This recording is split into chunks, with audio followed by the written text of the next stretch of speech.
Good morning, everybody, or afternoon rather. It's 12:55. My voice is a little out of sorts, really because my I was at the Minnesota Vikings game over the weekend for my anniversary. My wife and I went up there, which is awesome. She wore Vikings attire, even though she's a Bears fan, and I yelled a lot, so my voice is gone. And I didn't think I had that far during the game when I'm thinking, I really don't yell that often and I'm probably going to lose my voice. Oy. Which is okay because yesterday I wasn't here. And even if I was home, I probably couldn't have done either Forex Lens or DeCryptoMarkets yesterday just because I couldn't talk. It just sounded really bad. It was just like a wisp. And I know listening to somebody's voice like this is kind of annoying and a little almost like fingernails on a chalkboard sort of, but yeah, forgive me. Also, because we had a freak snowstorm in the middle of October, so that kept me a little late from getting home. So, well, you know what it is. It's changing of seasons, random things happen. Which is unfortunate because I really, really wanted to be here yesterday because there was so much craziness that went on over the weekend. And I think we really need to go over some of those things to get a grasp of what has happened. So let's zip on over to the 4-hour chart. So we had a drive down, back on the 10th, which was a week ago Wednesday. Had a drive down back below this triangle here. That we're in. We're out of it. So far, we're out of it. We've spent 2 days outside of it. Yesterday, we actually closed above it. So that's and then yesterday, or I mean rather today, we're just kind of trading in a range essentially. But back to the 4-hour. Unless you've been living under a rock, the Tether issue is a big deal. And we've been talking about this for quite a while.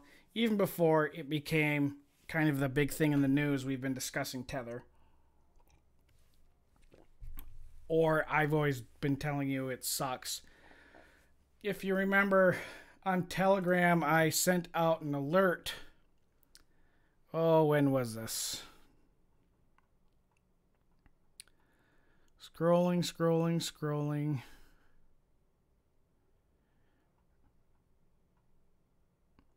It was last week or the week before. Oh, man. October 7th.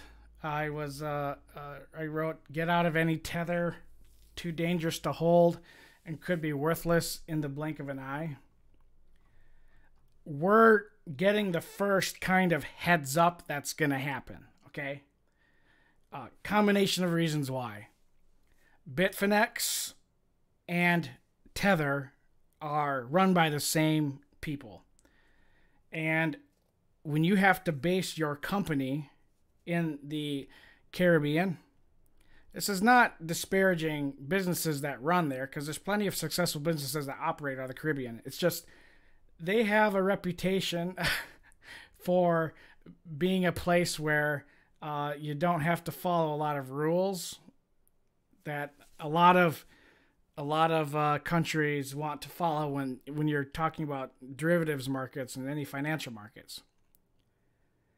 And where cryptocurrencies, if you're trading on anything, you want as much transparency as possible. Bitfinex is the total opposite of that.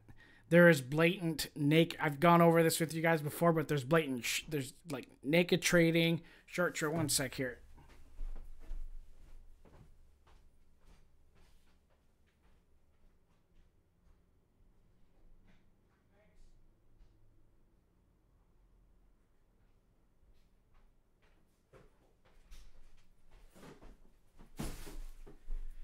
Sorry about that. Just heard somebody at the door. Probably didn't need to go there because it was the UPS guy. Okay. All right. Bitfinex, just a very shystery service. Now, there have been numerous, you can go on Reddit and see people having issues withdrawing their fiat money from Bitfinex. Bitfinex has changed banks multiple times. Wells Fargo dropped them. Their most recent bank, Noble Bank, is selling itself. So, and I think Bitfinex is now working with HSBC. I'm not sure, but they suspended fiat deposits, and they just re-enabled them this morning, I believe. But here's the kicker.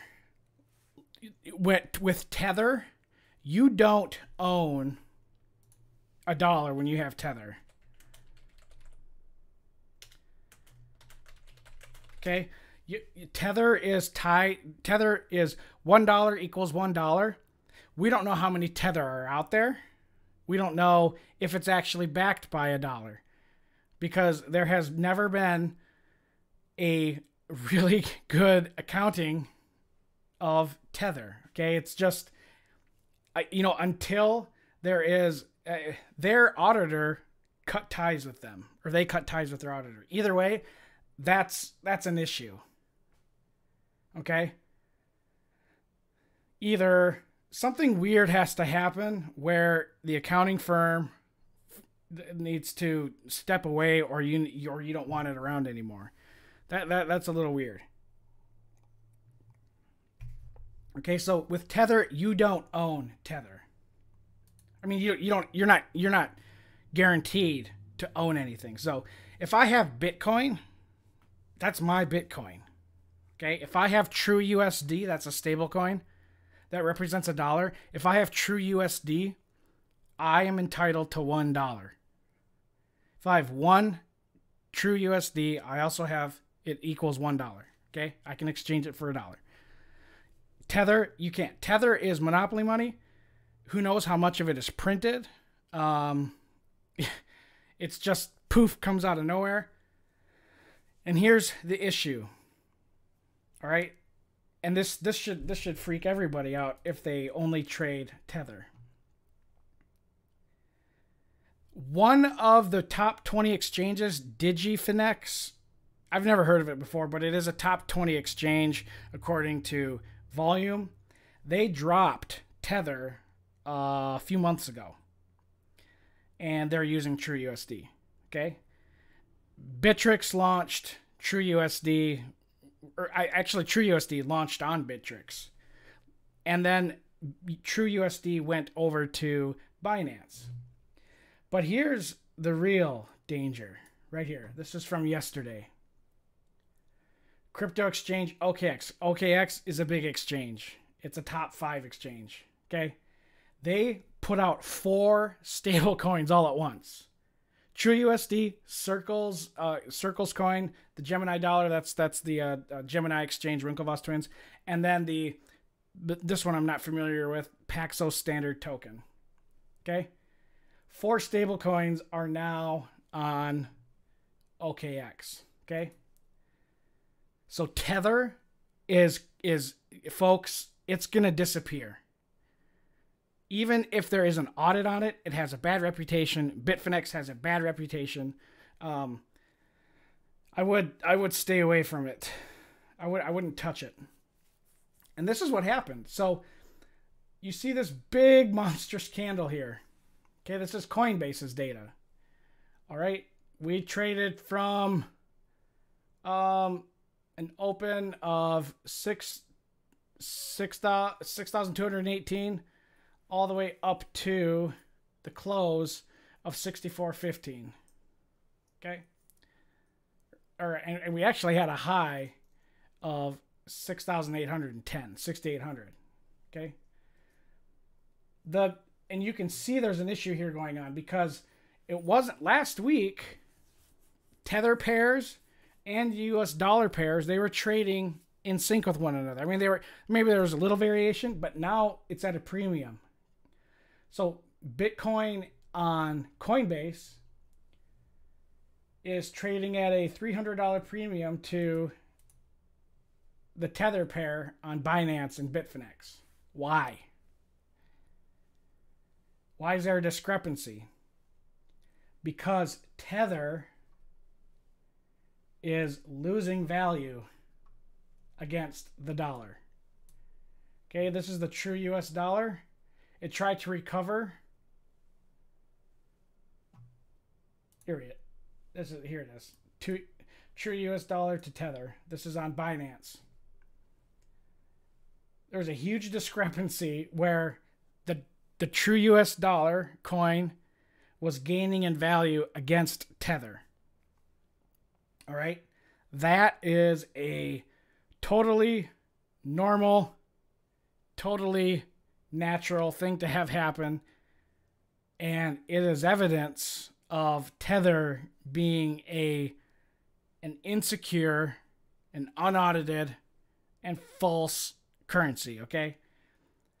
It is monopoly money. Okay? Some people say, well, the US dollar is monopoly money too. Yeah, sure, I agree with that, except government debts and paying of things all over the globe are done with US dollars, not with tethers. I'm sorry. That nobody gives a shit about Tether. Okay? They give a crap if Tether's tied in actual value to the dollar. But I don't trust Tether. Maybe you do. I don't. It's shady as hell. And this is just the start. This is not going to end well. This is just the beginning, because Binance. Yeah, there was some FUD yesterday with Binance. Talking about that Binance was halting the Tether, or was delisting the Tether. That was not true. However, not long after they said that that's not true, they're not delisting Tether, they suspended withdrawals of Tether. Okay? Let me find that news article quick.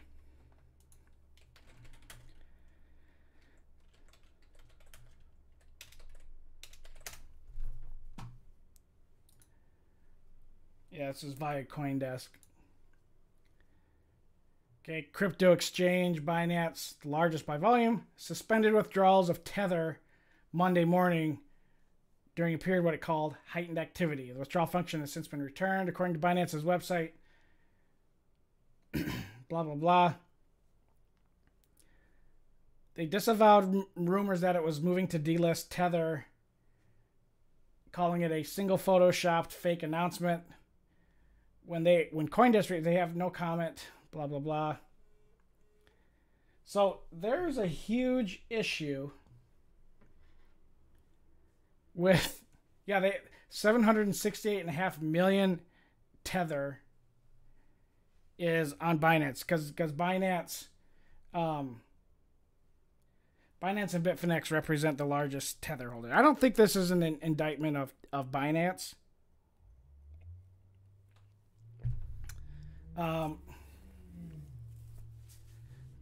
Because Binance, I've always been pretty pleased with Binance and how they're working towards decentralization, and they're pretty active with their subscribers, their customers. But if I was Binance or OKX or any other exchange, I would be communicating with the other exchanges, because the elimination of Tether is going to cause a freaking ginormous rise in Bitcoin and all other cryptocurrencies. Why?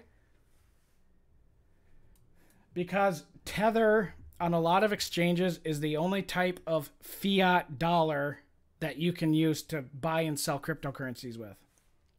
All right? You can't trade or deposit regular dollars or euros on Binance yet. So you're stuck using Tether. Now, what happens if you've got all your money? And I was reading stuff. I feel so bad for folks where they use the Tether as their primary quote currency against other cryptos, like on Binance. because they are valuing their account in US dollars to a funny money coin. And now they're panicking because, right off the bat now, they are actually down, 5% just due to inflation. So here's what you'll see what happens. That we saw it. That's what this big monstrous candlestick was. This was people selling their Tether. How do you sell your Tether? You buy other cryptocurrencies with it. You buy Bitcoin. You buy Ethereum. On Binance, you can buy Stellar Lumens, Cardano, Ripple. You can buy. They have a lot of Tether pairs. Not a crap ton, but they have a lot. And so anybody with Tether, sitting with Tether, they're probably feeling, okay, this is all right. We'll be all right.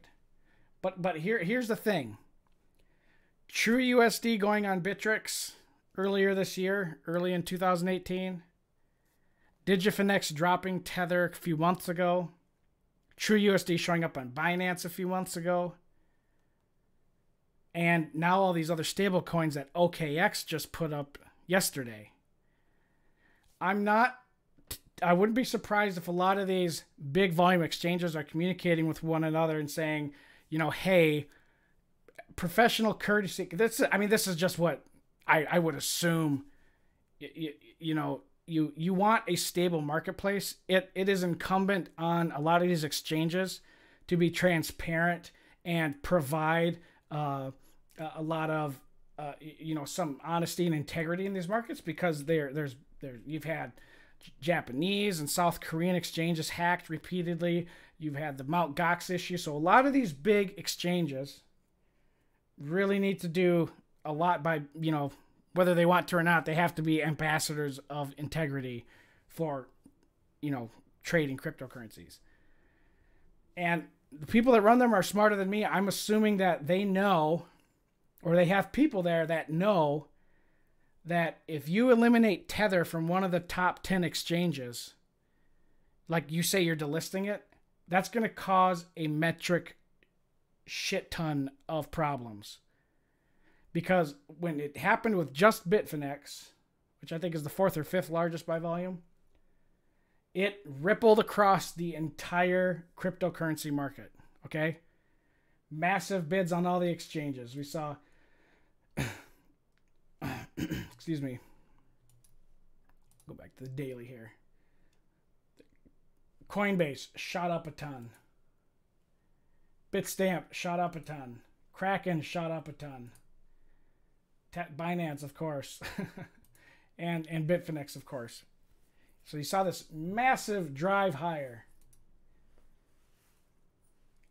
Now, if I was on one of these exchanges and I knew that Tether was kind of funny money, I would need to do something to make sure that there's still something liquid to trade. So that would be something like True US Dollar.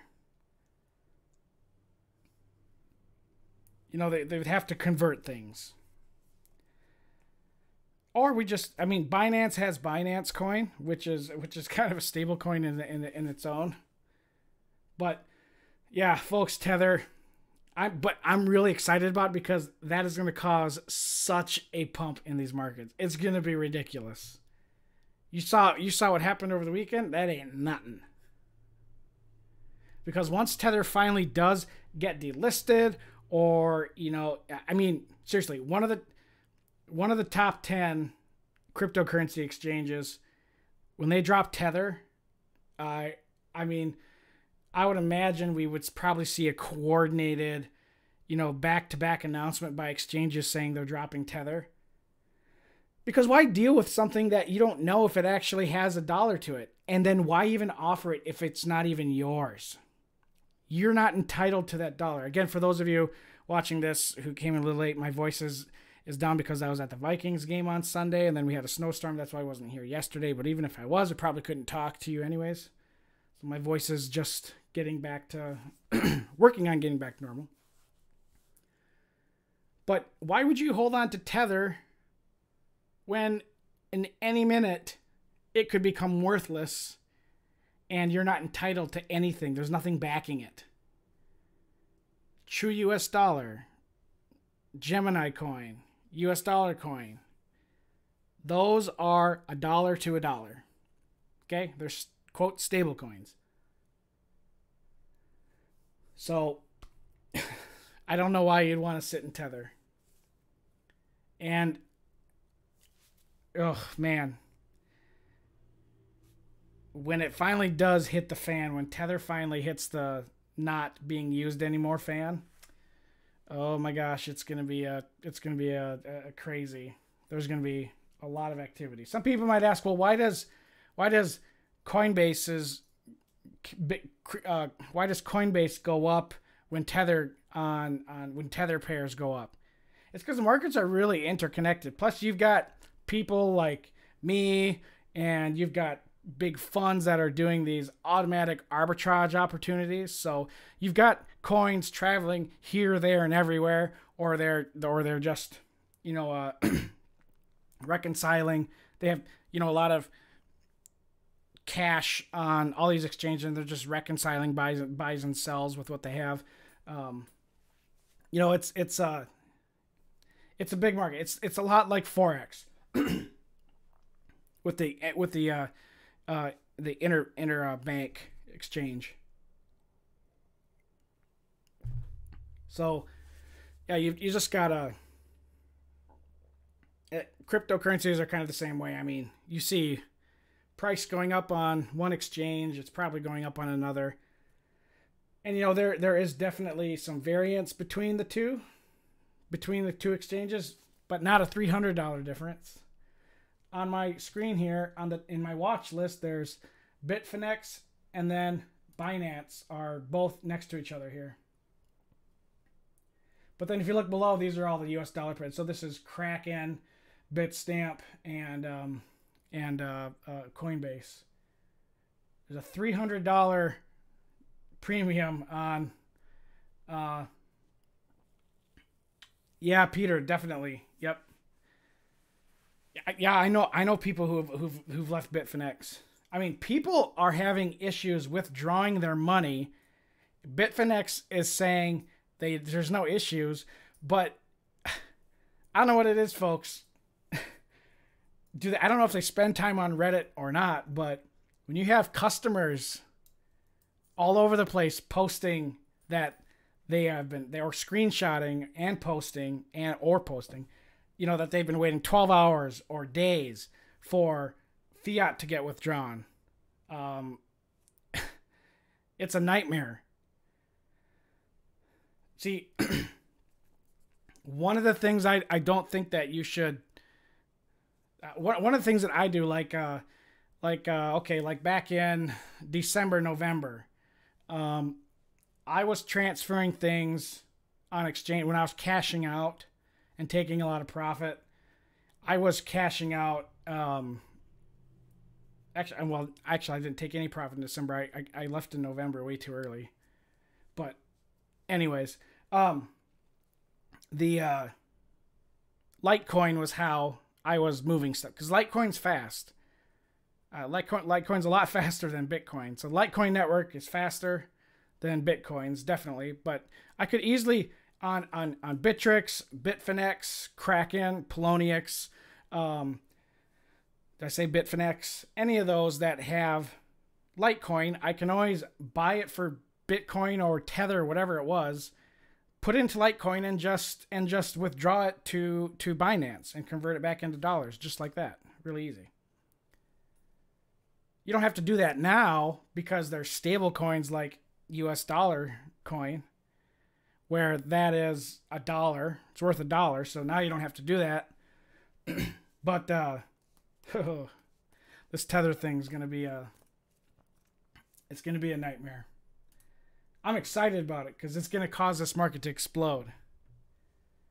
Because if you've got who knows how many hundreds of millions of unaccounted for Tether floating around, and it's losing value.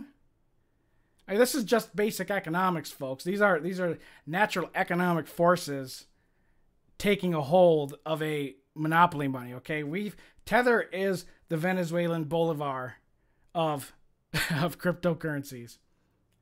All right, and when people finally realize that it's going to be worth shit, they're going to be buying up everything and anything they can just to get rid of Tether. And for the rest of us, that is awesome. And that is going to cause a monstrous spike. A monstrous spike. All right? So just be aware of that. I would bet some exchanges are like auto-converting as we speak. Like maybe Binance is giving is automatically converting for customers. On the customer side, they're like somehow converting their Tether into Binance coin on their end, but I don't know.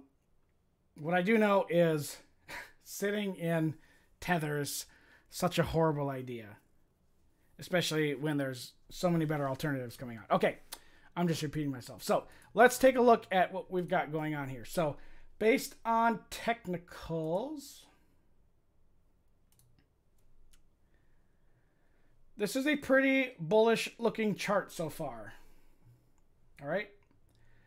This is a triangle that we've been looking at for a while. It's one of many triangles, I guess. But this is the current most important one. This is a triangle that we broke above and started trading back down to before we went back into it back on the 10th.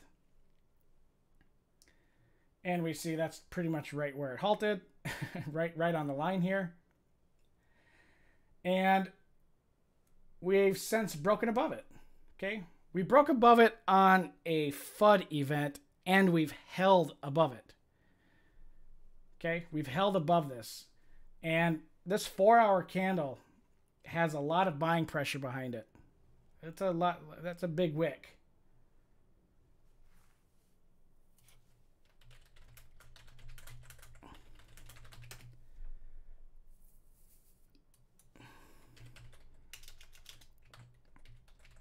One second.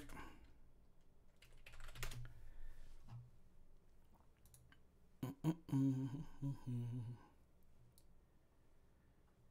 lot of people only pay attention to wicks.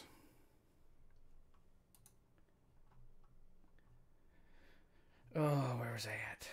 Hang on, I had some notes here, but I don't know where they went.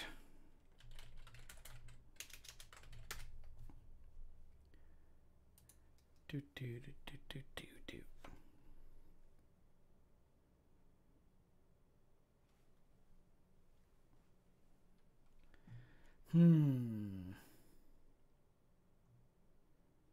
Where are we at?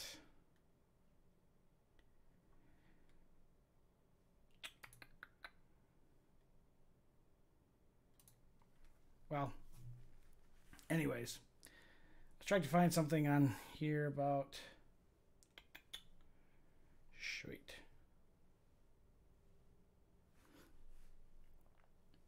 All right. Well, anyways, looking at the current actual dollar pair, the real dollar pair, see some pretty strong buying in this last... we've got an hour and a half left on the 4-hour candle. Yeah, this was back at 11 o'clock. We had selling, and then it bought back up. So when you're looking at candlesticks, you see the long thin parts. I mean, a lot of you may know this, maybe you don't, but the body that is in green or red, those are called bodies. That's the body of a candlestick, and then the thin lines are called wicks. So, after wicks, I mean, when you see a long wick, that's often when price will move in the opposite direction of where that wick is at. So, if there's a long wick below the body, price has a tendency to want to be bullish and move up. Conversely, if you see a long wick above the body that is telling you that it will move down. So longer wicks are very important depending on the data and the market you're in, okay? There is some research going on about whether volume is even that important anymore. I mean, who knows? People think technical analysis thought it was like voodoo dolls back in the day, and now we know it's not. Anyways, wicks tell us a story. Each candle tells us a story. We have been going into some basics here, but what is this candlestick telling us, this 4 hour? Okay, let's pretend that I'm gonna make a 4. Let's pretend that this is gonna close. Let's pretend that this current candlestick closes. So what this is telling us is that we opened here, and then price moved down a ways, and then it went up a little bit. Oops, and then went up a little bit above the open to where we closed right around here. Okay. This is just kind of like a rough draft. So this candlestick is essentially in a 4 hour candle. This is essentially what the price action should look like when you're looking at this candlestick. Okay, we opened up here, it sold down here, but buyers stepped in to rally it all the way back up where it actually traded up beyond the open, which was here, and then finally it kind of settled near the open, just a little bit below. Okay. When you're looking at candlesticks, and this is one of the reasons why Japanese candlesticks are like the de facto standard now. It's because a lot of information can be displayed from such a simple image. And you know, sometimes it helps to draw these out. You know, when I've taught some beginning technical analysis stuff, I mean, I've always told people, you know, just draw it out. You know, this will give you an idea. I mean, when you draw this out, it tells you what the bias is. It tells us that sellers tried to push it down, but then a whole bunch of buyers came in and pushed it up. That is telling us that this is a buying wick, and that is a strong indication that we are going to continue moving higher. Is that always the case? No. If something like this shows up at the top of a trend or a short or long-term trend, this is a bearish signal. In fact, this looks like, is this a gravestone doji? I don't remember. It's like a dragonfly or gravestone doji. Let me see.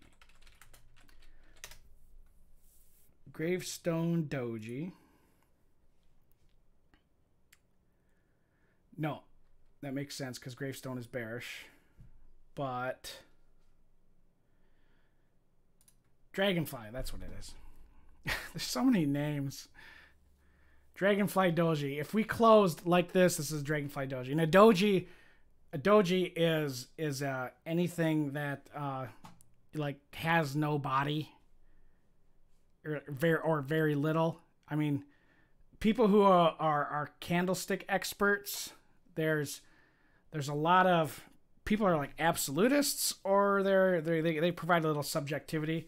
If it's Japanese analysis, I think you're allowed to be subjective because the most successful Japanese trading system, the Ichimoku system, is a very subjective system. Well, I wouldn't say, it's, no, I should say it's subjective. It's very dynamic. Okay, it doesn't have a lot of static rules. It can be very dynamic. Same with candlesticks. If you get the general idea of what's going on, then that's good enough, for me at least. Because some people might say, well, there's a little bit of a wick on that, so that's technically really not a doji. Well, whatever. Dojis are when the open and the close are pretty much right on top of each other, they can tell you some things. They're technically neutral, but I mean, they're often a sign of change.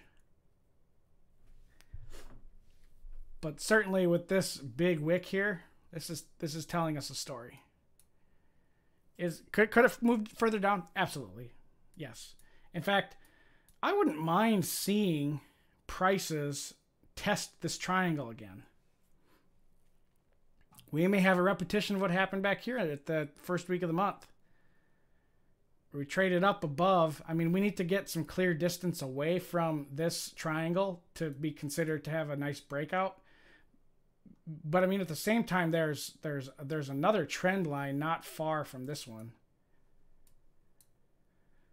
It's further up. I think it's near the 6,800 zone, but certainly, folks, there's a lot of buying pressure involved in here. And we're seeing alts catch a little bit of a bid and a drive.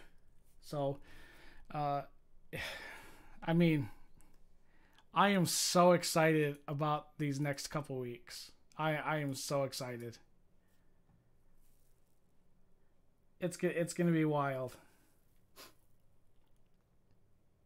Gosh, the volume on that day was just insane. On Sunday. Sunday into Monday. Just nuts. Because the weekly actually closed.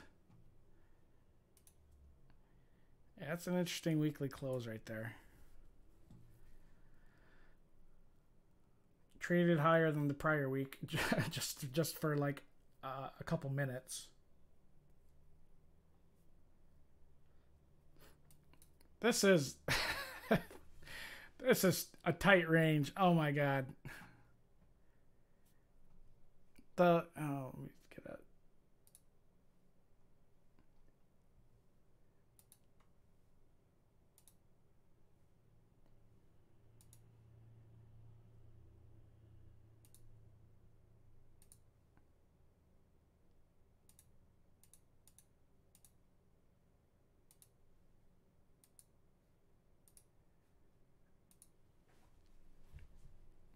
Okay.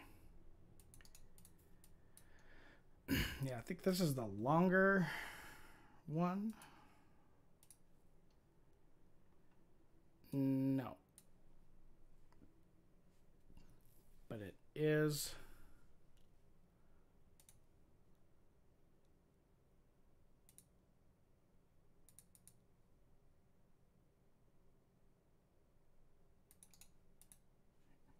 This data is so different from exchange to exchange. I mean, according to this, we've traded above it, and this is Kraken's. Oops.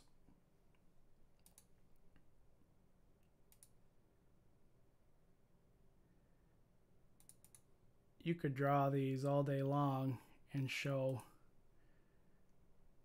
breakouts.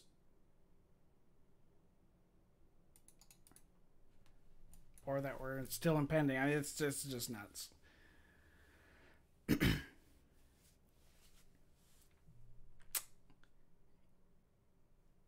Oh man, folks, I really can't even talk anymore. I'm gonna start choking. But real quick, I don't anticipate a lot of activity tonight. Kind of the same mundane activity. Going into Thursday though.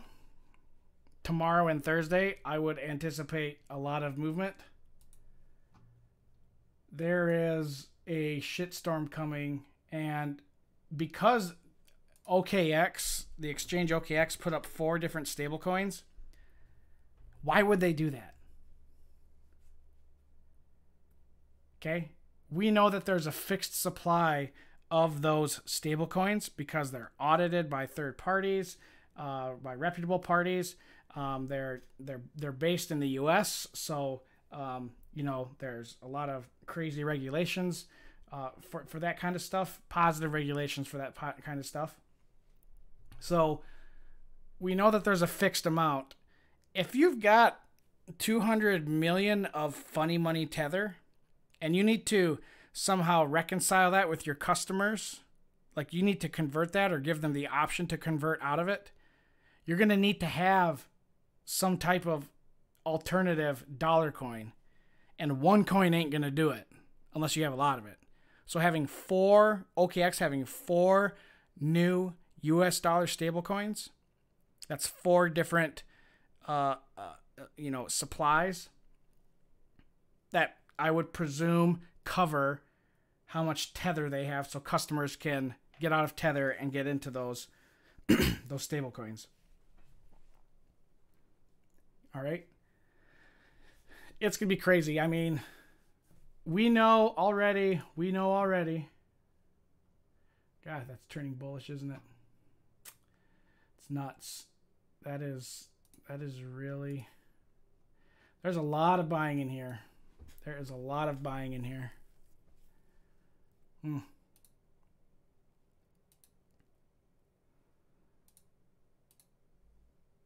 Interesting. Excuse me. It's trading up. Yes. I'm looking at this. Watch the spread between Tether. I mean, just look at these charts. They're so different.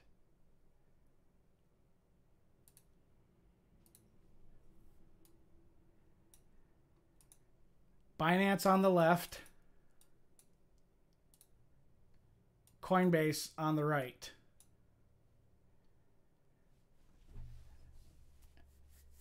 I detect a divergence in the force. Yes, there is a divergence here. And this is man, I'm like laughing happy here because this is just going to be so fun to watch. I am so happy that we get to participate in this shenanigans of Tether, because this is just, we know time cycle wise and we know seasonality wise that we're in this bullish phase. All right. So time cycle wise, we already know that we're in a bull trend. I mean, broad, like going back to the 2010, we're in a bull trend still, but looking at it from like a year-long cycle, we know that we've entered into a bullish phase. We've exited the bearish phase back in March. We've been in an accumulation phase ever since then. And now we just need to wait for humans to catch up to time because we're divergent in time and price. And so humans need to have some kind of excuse to do things, or they just happen naturally and find an excuse after the fact, which is like 90% of what happens. I mean, take the U.S. stock market, for example. Peter Schiff was on Fox Business, and I don't know if he was on CNBC, but talking about this is the start of a new bear market. These money, I don't know, like, where do they, I want their job. The market's trading down. All I have to do is show up and tell everybody that they should be scared to death. The market's trading up. All I have to tell everybody is, it was overdone. This was just a pullback. I mean, all these like hindsight idiots. Is that a word? Idiot? Just freakishly, people bother me. But we've known already that this thing's going to pop back up. Okay, the U.S. stock market is up a lot. Okay, it's regained a lot of what it lost. I mean, it's hidden bullish divergence on the daily chart in the S&P 500. So it's a pretty natural pullback. The people that were on there saying the contrary, that guy wouldn't stop talking. Peter Schiff and Fox. Yeah, you were probably watching at the same time. Like, he just kept going. That guy though, I really like Peter Schiff actually. I mean, I bet he was raised a Minnesota Vikings fan because he is a perpetual pessimist. He's a realistic pessimist. That's how I am. Like, I've talked about how people are for the most part, I bet 99% of people are more comfortable going one direction in the market versus the other. Like some people are always more comfortable going long in a market. Some people are always more comfortable going short. That's why you should invert your charts if you're uncomfortable. Okay. So like, we're go back to Bitcoin.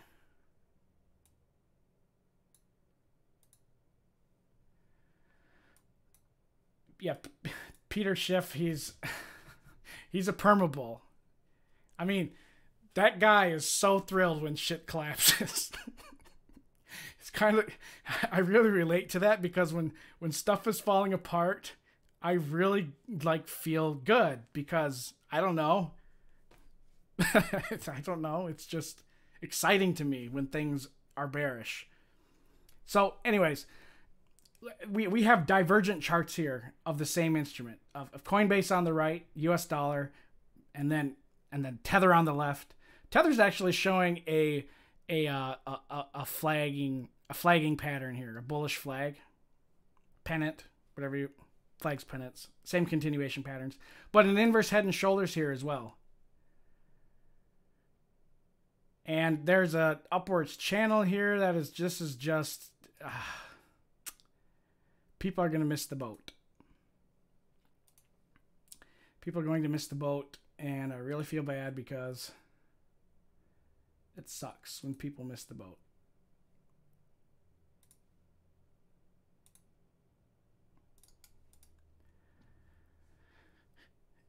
Again, inverse head and shoulder patterns or any head and shoulder pattern is only valid after the neckline break.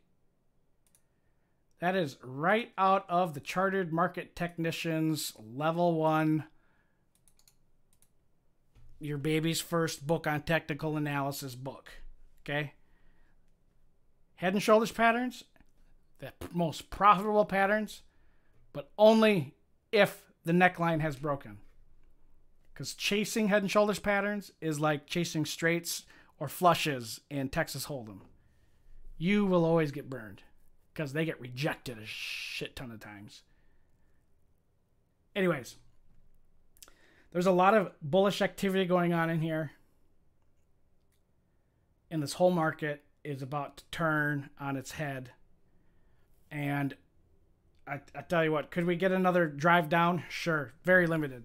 Folks, the bottom here has been here ever since February. Okay. You see people in Twitter, on Facebook, Reddit, TradingView chat. Everybody, whenever prices come back down to near the 6,200 or 6,100, it is just, this is the most amateur thing ever. It's everybody starts saying, oh, we're going down, we're going down. When people start doing that, that's when you do the opposite. Okay? Amateurs short the bottoms and they buy the tops. There has not been a new structural low in Bitcoin since February. 256 days, or 257 days now, I think, of this low of the year not being broken. Okay, yeah. Did it get breakdown? Yeah, okay. But still, it's the same value area, okay? It has not changed. One sec here.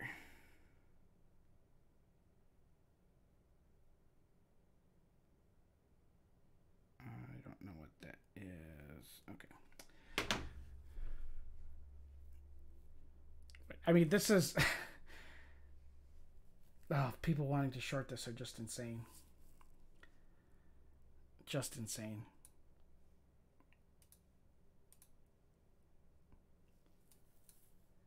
Yeah, the 4 hour looks pretty nice.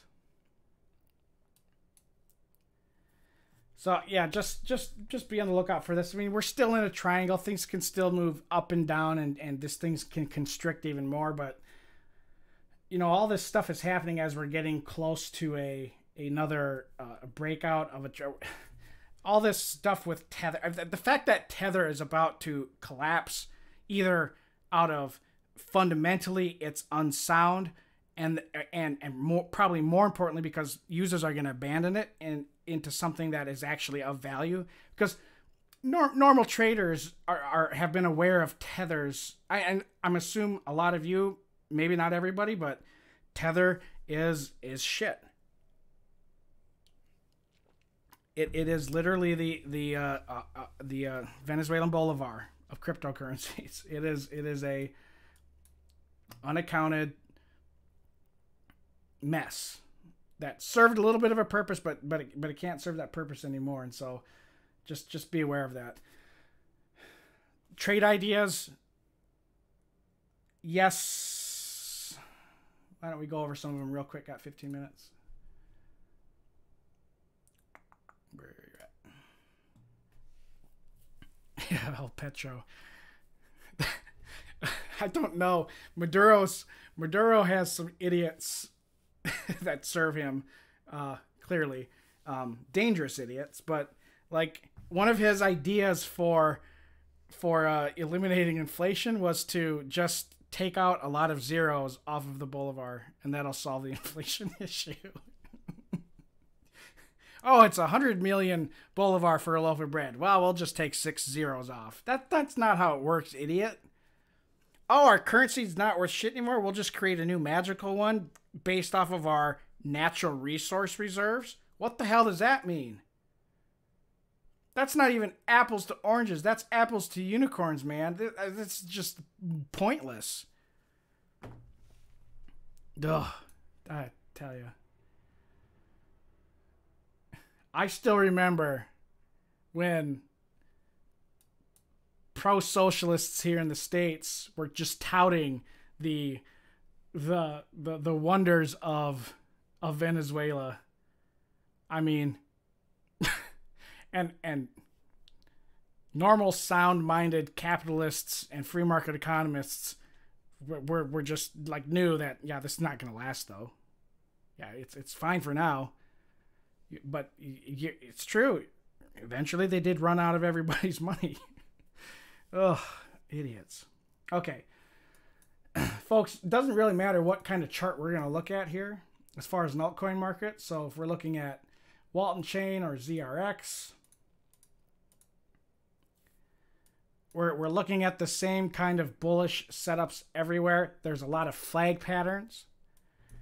I'm going to still say that the Coinbase 5 are the ones that I have 90% of my hodling money in.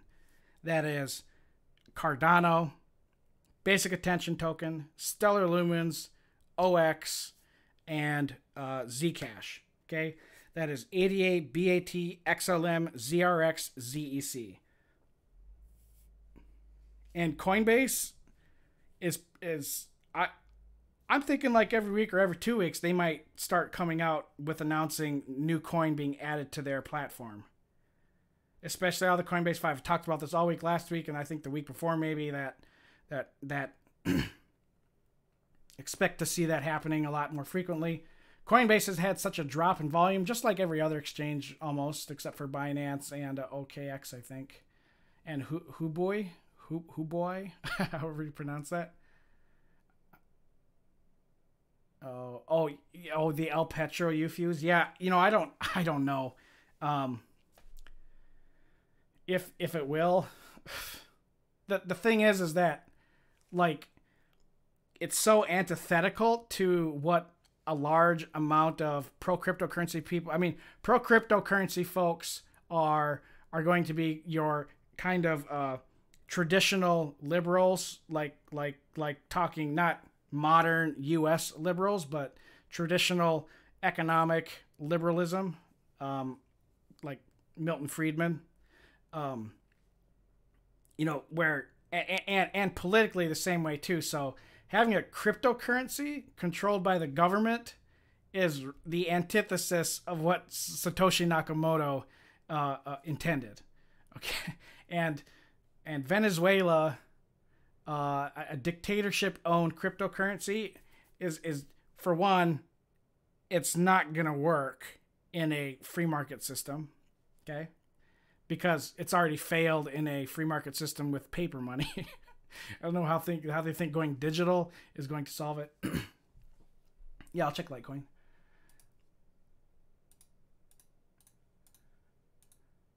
Litecoin reminds me a lot of Nano, and that it's operating a lot like a small cap or a micro cap stock that's about to experience either a big acquisition or something. Litecoin is trading at such a discount compared to its peers on Coinbase. It's ridiculous. It is. Actually, I did put trading some of my trading capital into Litecoin just because it's kind of dumb not to. I mean, you could wait for a signal on the hourly, excuse me, but I don't think you even need to. I mean, the daily even looks relatively close. I mean, we're talking the 70 from the current value area to get all the conditions met on the daily chart for a long entry. If you want to be ultra conservative, we're looking at from today, we're looking at the $72 value area, or we're going to have to end up, waiting, what is that? How many days till we get like over here? Another month, 34 days? Nah, won't take that long. But more aggressive entry on the daily is really once we see price cross above the base here again.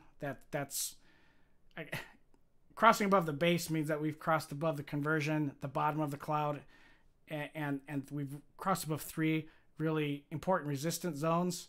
So that $58 level is I think your kind of risk on is what I see. But otherwise, I got into it. I think my entry was at $58 or $59 is where I have my Litecoin sitting at. I can't, 58 or 59.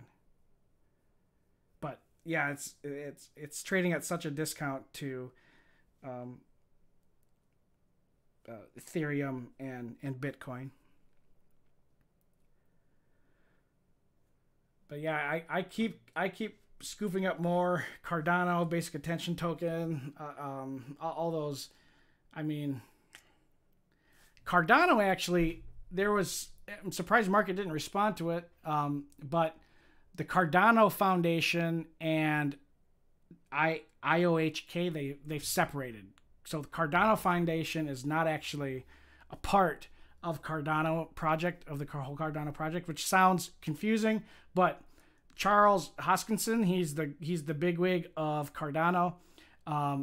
His group, the Emerger and the IOHK, they have basically booted out the Cardano Foundation, which was ran by some dude who is a douche and was doing nothing, because his whole job was to be active on social media, keep people informed. He was supposed to do stuff like let everybody know what's going on, and he wasn't doing anything. And so Charles Hoskinson had a YouTube video, talked about like there was probable nepotism going on in there. The board was at, I don't know, like 8 to 10 people, and then it became down to just 2. And so they weren't doing anything, so they booted him out. And that is actually a very, very bullish thing for, you think it created a lot of, to nobody who follows Cardano, it sounds very fuddy. But for somebody who does follow it, I'm thrilled. Oh, thank God. Finally. I think it's a really good thing. So, yeah. Anyways,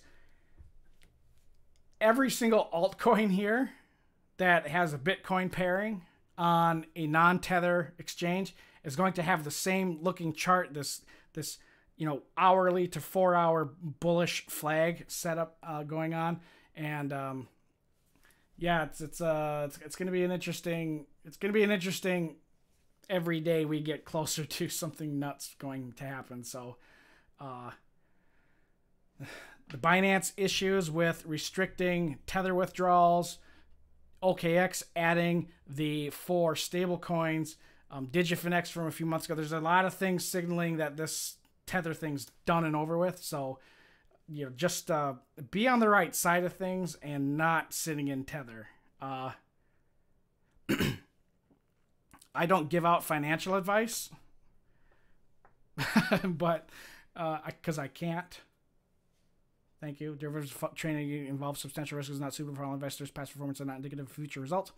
But Tether is, God, it's not it. I would not sit in it.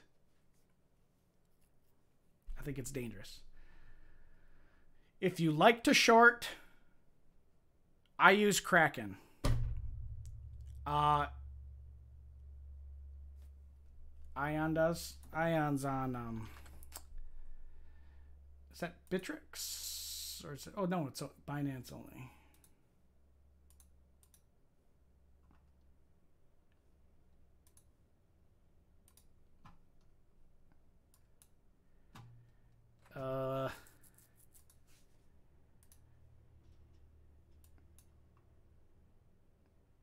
Yeah, it's a sloppy flag. God, it's a funky distribution there. Eek.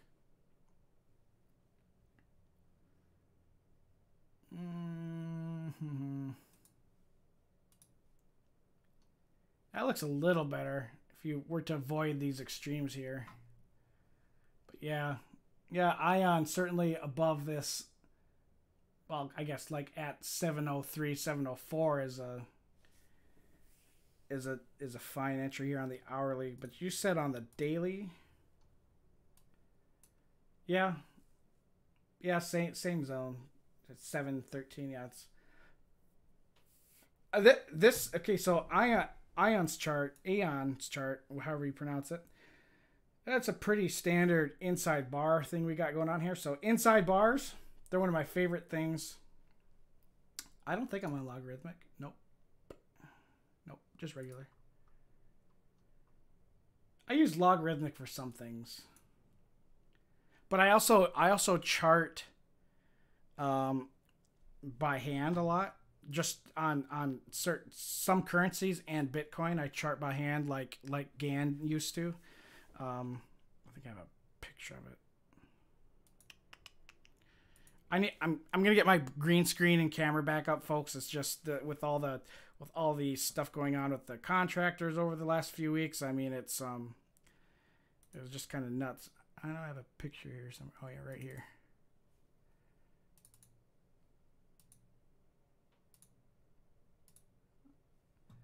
So I do a lot of hand charting.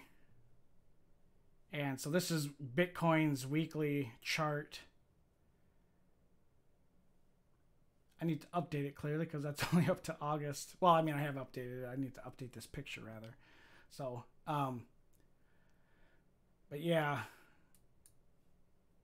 Honestly, until you chart something by hand, you don't know if the angles are accurate or not. So charting by hand is I think if you really want to get into technical analysis and do it the way the old masters used to do it, the way that they had to do it before computers, and even up until about 20-30 years ago. I mean, charting by hand, this is going to sound weird, but you actually get a feeling for how an instrument moves when you have to draw it out yourself. It's weird, but you feel like you're, I don't know, quote, connected to it, to use a weird way to describe it. But like I have a music background, and I've honestly been really shocked how many people I come across who are like either professional analysts, professional traders, or just enthusiasts, or they like to trade just to have fun or whatever. How many of them have like some type of music background in that they play piano or they went to school for music like I did. And then they get into technical analysis because for whatever reason, technical analysis is the only thing. When I stopped, like with music education and performing and all that jazz, nothing has given me the same passion that music did until I learned about technical analysis. It's kind of like reading music. And so if you've ever performed before in like a group or an ensemble or solo, you know, like there is an emotional component to playing music. There just is. Or like any type of art form, like whether it's painting, sculpting, dance, singing, playing an instrument, there is an emotional component involved. And when you chart by hand, it's weird to say this, but there's like an emotional component involved where you get a sense and a feeling of how something moves and how it operates. It's like a weird weird connected feeling, so to speak. It sounds really nerdy, but of course I go over financial astrology, so that's probably the least crazy thing I've talked about. But certainly charting by hand is awesome. Typewriter, perfect example. Like writers, people who write swear by that. Like using a typewriter for whatever reason is like opens them up to a much better, you know, or it's like taking taking notes on a laptop. Typing it out is not the same as doing it by hand. Like for whatever reason, you recall and retain things better when you have to write things out by hand. Like I still do. Like I've got all my technical analysis stuff is written by hand. Typing it out, just, I don't know. It's not the same. But anyways, if you're interested in, I'm 2 minutes over. I'll be done here in a second. If you ever want to chart like Gann used to, let me get you the paper that I use. Gotta go to Amazon.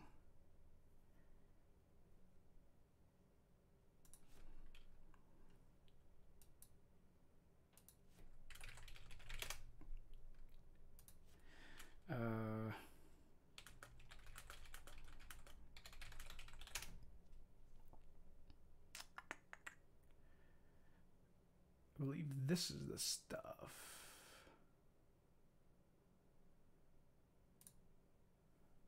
Is it? Yes, this is exactly the stuff. Canson Foundation Series Graph and Layout paper. This is 8x8 grid, so 8 squares equal an inch. This is the exact same graph paper that, well, not the exact same, but it's the same measurement. So Gann used 8.